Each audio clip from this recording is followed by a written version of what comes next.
বিসমিল্লাহির রহমানির রহিম। হে সমস্ত জগতবাসী, আজকে ছোট্ট একটা আলোচনা আপনাদের সামনে করব।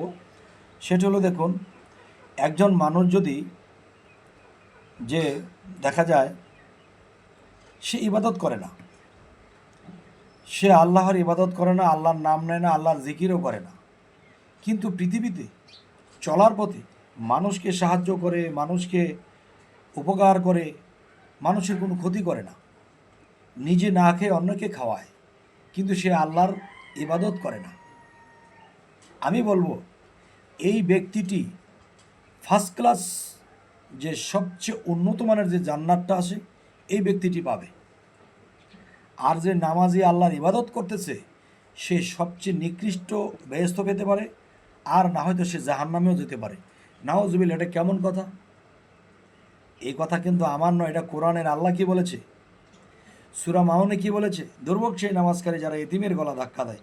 আপনি নামাজ পড়েছেন, এতিমের গলায় ধাক্কা দিয়েছেন, দুর্ভোগ হয়ে গেছে, আপনার নামাজ বাতিল হয়ে গেছে। এখন দেখা যায় আপনি নামাজ পড়লেন না, আল্লাহ যে একজন আছে এটা আপনি বিশ্বাস করেন, রাসূল ছিল এটা বিশ্বাস করেন, কিন্তু হয়তো ইবাদত করেননি, কিন্তু মানব সেবা করেছেন, মানুষের ক্ষতি করেননি। তখন মানুষের ভিতর থেকে আল্লাহ, মানুষের মধ্যে কে বাস করে? আল্লাহ বাস করে। তাহলে সেই আল্লাহ কিন্তু দেখেছে সে আমার উপকার করছে, কিন্তু সে এটা বিশ্বাস করে আমি আল্লাহ বলে কেউ আছে। তাহলে এই ব্যক্তিটি জান্নাত লাভ করবে নামাজ না পড়লেও, ইবাদত না করলেও। কারণ মানুষ সেবার মধ্যেই কিন্তু ইবাদত তার হয়ে যাচ্ছে, এটা কিন্তু মানুষ বুঝছে না। আর নামাজি একদল আছে যারা নামাজ পড়ে এসে ইমুকের থেকে ঘুষ চাচ্ছে, ইমুককে মার দিচ্ছে, ইমুকেরটা মেরে খাচ্ছে। তাহলে তারা লোক দেখানো নামাজ পড়ছে, তারা নির্ঘাত জাহান্নামী, এদের ইবাদত হবে না। খারাপ লাগলে আমাকে কিছু খারাপ বলবেন না, ভালো করে কমেন্ট করে জানাবেন।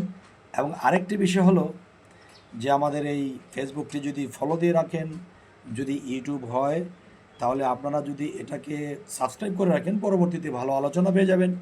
সকলেই ভালো থাকবেন। আল্লাহ হাফিজ।